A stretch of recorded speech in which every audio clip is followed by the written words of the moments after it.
根据这国内统计，大学生甲研究生伫咧面对压力甲情绪的时阵呢，敢若40%的学生是有较好的应对的能力，有去心理咨商的是敢若20%尔。即马有民间团体是呼吁政府，就要提出政策来加宣导心理咨商。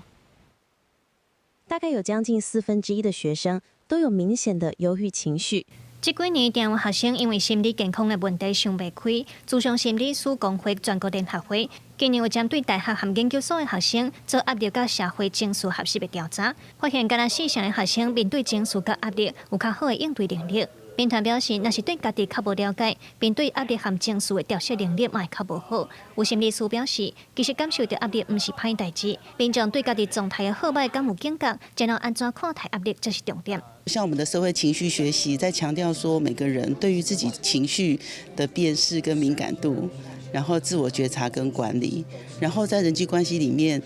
跟人互动的一些人际技巧。然后最终在人际关系或是事务上能够做出一个自己深思熟虑思考后的一个负责任的决定。